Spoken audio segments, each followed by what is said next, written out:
Hello, hello. Welcome back. Or actually, you're probably new. So basically, if you've been here before, welcome back. And if you've never been here before, hi, welcome to my channel. My name's Kristen. I'm 32 years old and I'm on my second pregnancy. The purpose of this channel is to document my pregnancy for future me. But if you like my videos, if you want to follow along, that's great. I'd love to have you. Please hit the subscribe button. Now on to what we're here to talk about. I am 26 weeks now. I'm actually 26 and 26 weeks, 2 days. And, but it has been like a full week since my last update video, because I decided to wait until Wednesday last week to do my update video. That wasn't necessarily a decision this week. It just happened. You know, schedules and just stuff like that, whatever. And if you notice, yes, I'm missing a nail. Don't look at that. So I always like to start out with symptoms. I do have some new things, sort of. So first of all, the heartburn is a killer, and I know to expect heartburn when you're pregnant anyway. Some women have it worse than others. Every pregnancy is different. And then I know that it amps up around this time, 25, 26 weeks, like whatever, it amps up. It really has been a struggle. The last, like, I've been noticing it increasing for a little while, for like a few weeks, but like it's really been a struggle probably the last week.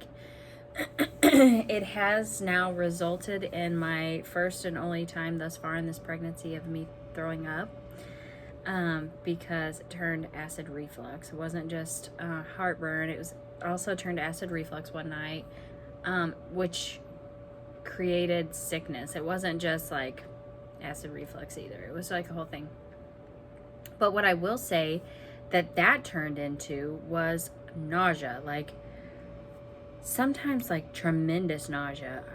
I've been waking up, like so far today I've done well. So honestly, I don't know if maybe I have like a little bug passing through.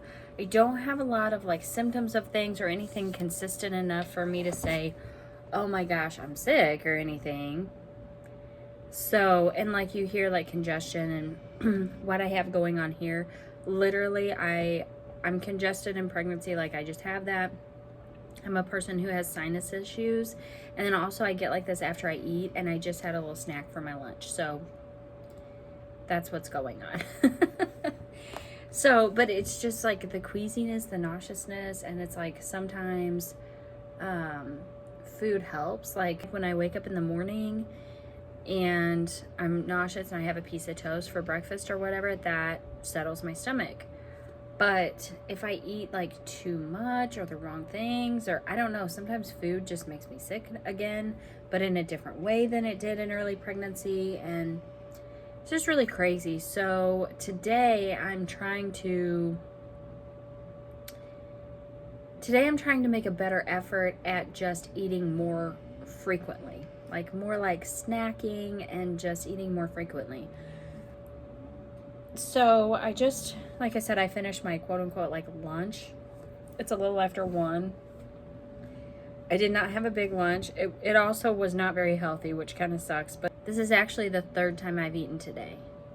I had a banana this morning for breakfast, and then I had a little bowl of cereal, like around 10 or 10:30.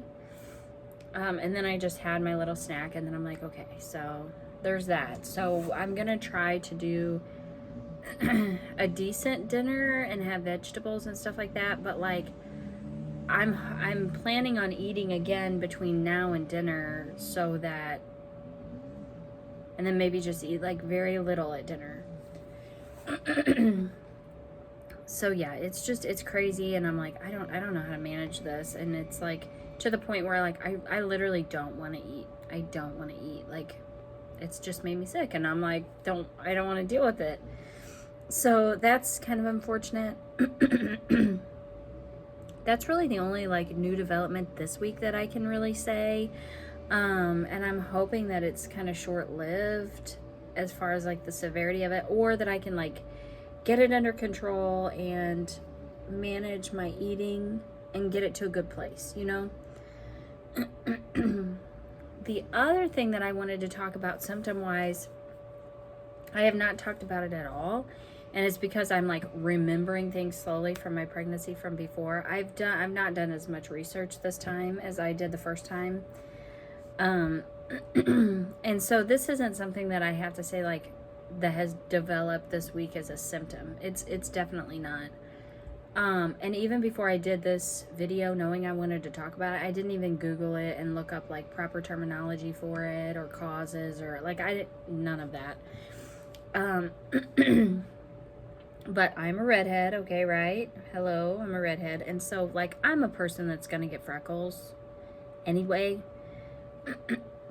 And normally what I do during the summertime is I actually use age spot cream on me, so like, you know, just to kind of lighten the freckles. I have a lot, you know, up here. I just have a lot of freckles, and so I normally like use age spot cream just to like keep them light or make them not as noticeable or whatever, and especially on my face. And like right now my makeup actually looks decent, I guess. I don't know what's going on with my eyelashes, but anyway, they covered okay today.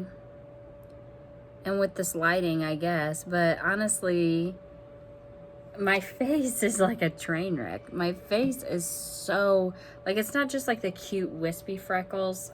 No. Like, I have, like, the freckles are real. And then it's even like around my mouth to where when they're not covered, and you can kind of see them coming through. But like sometimes I feel like I look like I sat here and ate chocolate ice cream or something, or cookies. Like I have crumbs all over my face. And I forgot that that's like a part of pregnancy, that like your skin is very receptive to the sun. Like you have to be more careful because your skin literally absorbs that, and like you're gonna experience this. And some women experience, and I don't know necessarily if this is from the sun or not, but some women will literally get like a big spot on their face, or some women get what they call the mask, where it is like darker pigmentation over, you know, certain places. And so like that's something like I haven't dealt with that in my last pregnancy or this one, but just the freckles. And I forgot that I looked like this with my daughter. Like I forgot that my freckles were like screaming. And then on top of that, like there's nothing I can do about it. I'm not gonna like use age spot cream on my face or on my body. You know, I'm not gonna do that just because I don't really know. I don't know if that's okay or not. So we'll play it safe and not use it. And so it's just funny because I'm like, I've been noticing it for a while, but not really thinking much of it, because I've been playing with like different foundations for some time, and I literally just realized that the foundations that I've been using for probably the last 6 months, none of them have SPF. And I'm like, are you kidding me? I literally always use a foundation with SPF. And I was even already feeling like the pressure that I'm like, okay, I need to get this like regular face SPF because I really need to protect myself, even before the realization of, oh my gosh, yeah, pregnancy totally does this to you. But anyway, then I figured out that like my foundation didn't have it in it. So I was thinking, oh my gosh, I'm just doing this to myself, you know? Well, anyway, no, it's like also a pregnancy thing too. So it's all like a culmination of things, and here we are, and I don't know. So that's something like, it's something else I've been meaning to address, because I'm like, my mom's been noticing it, and she's just like, the freckles, Kristen, the freckles. And I'm like, I know. And then like I told her, I'm like, yeah, I totally forgot that this is like part of it. But it is. It's fine. I'm just spotty. Real spotty. Otherwise, like, I think that was really it. I don't have any, like, new symptoms. Whenever I was really struggling with the heartburn and nausea, and I'm just like, why? Like, what is it that, like, I'm almost to my third trimester, literally almost to my third trimester, and I'm developing like morning sickness now? Because the initial sickness that I had in my pregnancy, it wasn't like morning sickness. It honestly wasn't just like morning sickness. And so I thought, am I getting that now or what? Anyway, so my pregnancy twin did a little Googling for me, because I just, a lot of times I'm like, you know. But anyway, she did, and it just said, you know, the baby like laying on everything, and it just messes up your GI tract and stuff like that sometimes. And so it can cause a lot of gas. And it's not very ladylike to talk about, and it's not very ladylike, but I cannot help it. I cannot help it. The amount of burps, like, it's just, and it's all like, it all feels like heartburn related. It is just, I don't know, my husband's just like, I feel like I married a man. I'm like, I literally can't help it. I'm so sorry. I'm mortified, but sometimes it happens and I don't even know it's like about to happen. I'm just like, don't take me anywhere nice, because I don't know. Anyway, it's very strange and I don't care for it. But it's a lot to deal with. Otherwise, I don't think there's anything like new or new developments in terms of like symptoms or anything like that. I feel like I'm to the point of pregnancy that's kind of tapered off. You know, in the beginning stages of your pregnancy, there's tons of symptoms and they're like ever changing, and it's kind of crazy. And then it tapers off, and then your third trimester gets a little hairy again. Symptoms aren't like symptomy. They're more, you know, what you're struggling with, what, you know, like for instance, right now, showering is becoming a little bit more difficult for me. Not to say that I can't do it, but, you know, it is like, you know, you just notice that kind of stuff. And in your third trimester, that amps up a lot, because you are literally putting on the baby weight is literally, it's happening. So it's just a lot on your body, where up until that point, like, I feel like what is a lot on your body is you're literally growing and developing a human. So it's within your body, there's all this development that's happening. But at the end, it's still development, but it is like the weight gain. And I don't just mean like for me, the weight gain. I mean like the baby and everything gets really intense in your body, just because the baby takes up so much more room. And it's just a lot. That's all, you know. So I know that's where I'm headed. Which again, that's why I've wanted to cross a bunch of stuff off my to-do list, just essentially get as much done as I possibly can. And so, and I'm getting there, you know, I'm getting there, I feel like. So, yeah. And then like with the baby, she's changed her habits with her movements again, you know, like for a long time or for a while, it was like, well, when I lay in bed and I'm still for X amount of time, you know, she'll move around. But there's not as much consistency to her movements as there was. She does move, but she's so much more quiet than my first daughter was. So much more quiet, to the point that I think that concerns my mom quite a bit. And don't get me wrong, like sometimes I question myself too. I'm like, am I not worried about this enough? But she moves. You know, she moves. So I don't know. I think it's just that everybody's different. And I have a very, very active daughter. Maybe this one's just going to be a little more laid back. Or maybe we're just not to that point yet where, like that. She just kicked me a little bit. But it's such faint little kicks. I don't know. It's weird. She's there.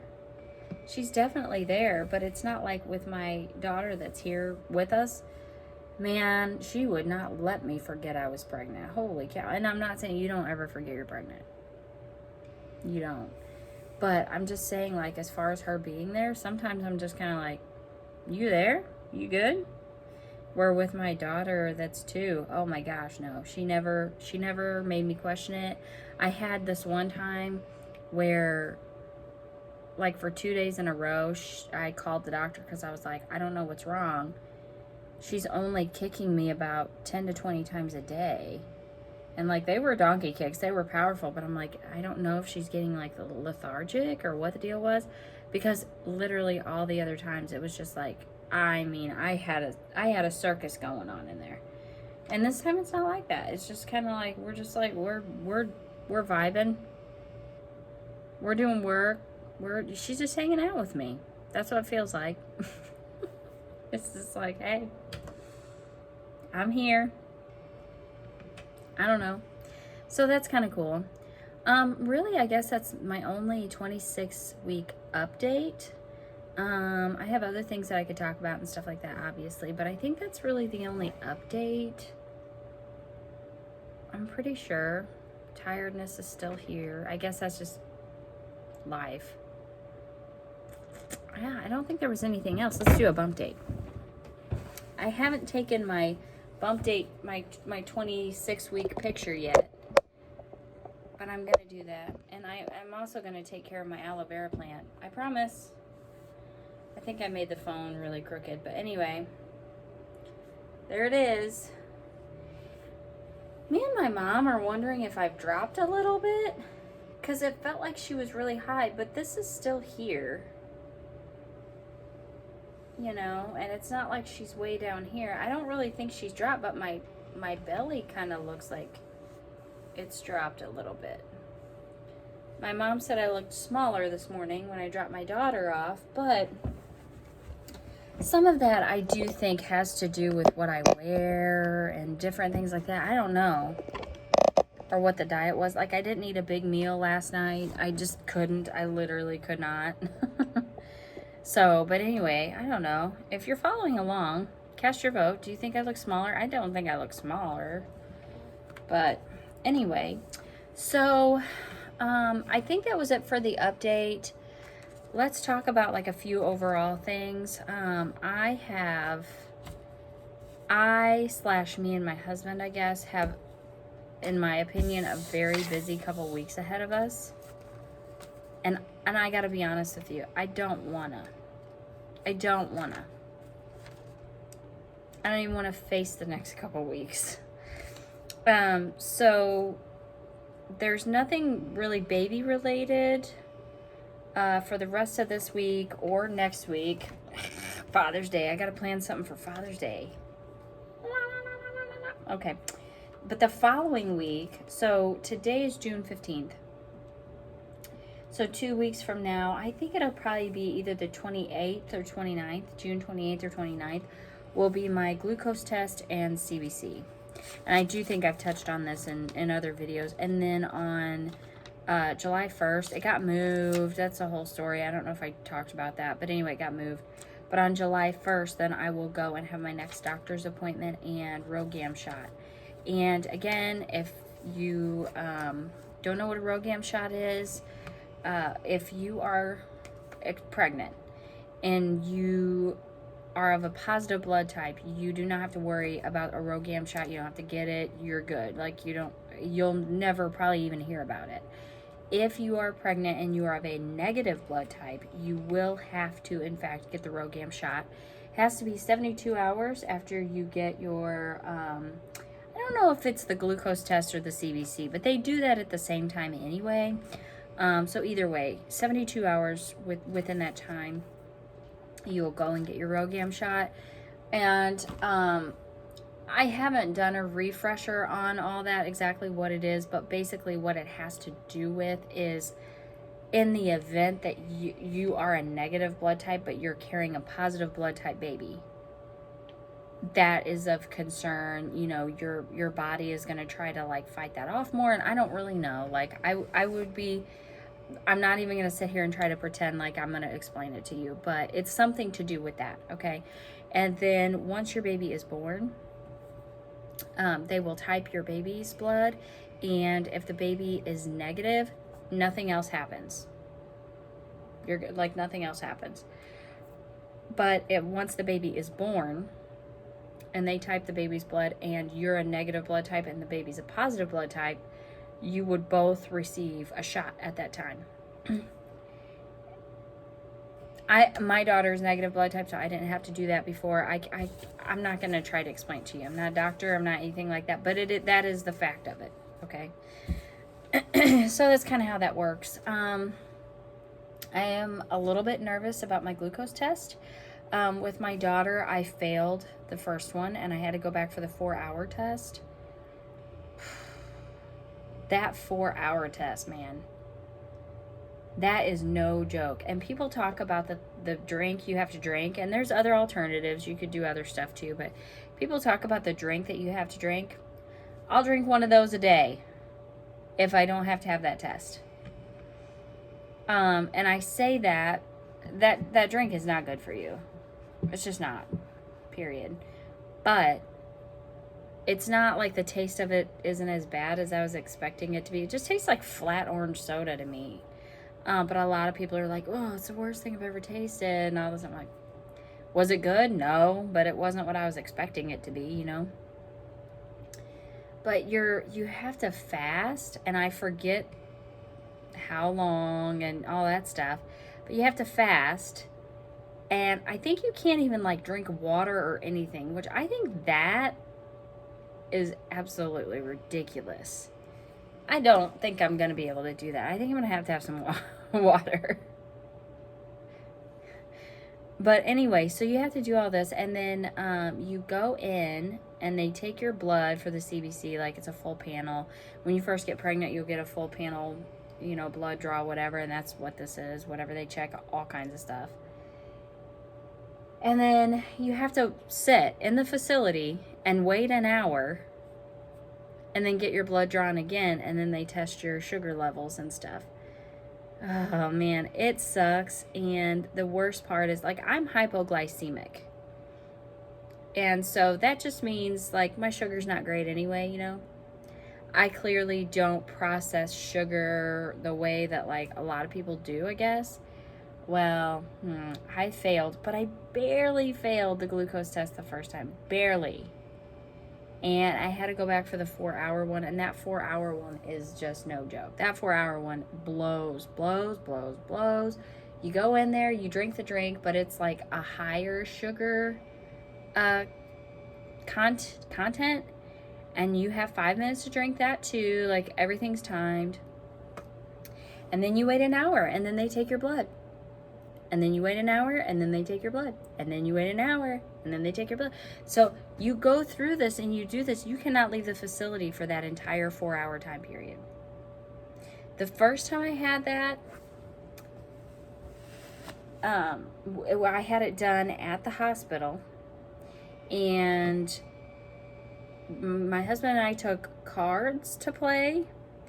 And we actually took a tour of labor and delivery. This was 2019, okay, pre-COVID. And so we actually took that time to take a tour of labor and delivery. Now, for this, I will not be doing the glucose test in the hospital. And we have to schedule our tour of labor and delivery, but it's virtual. Which is fine, I understand that. That's actually a good safety precaution. It's not that. It's just, I'm like, I just hope I don't have to do the 4-hour one. You know what I mean? Like, that's crazy. My ring light is dying again. Does that just happen every time I do this? So anyway, I think that's all I was going to talk about this time.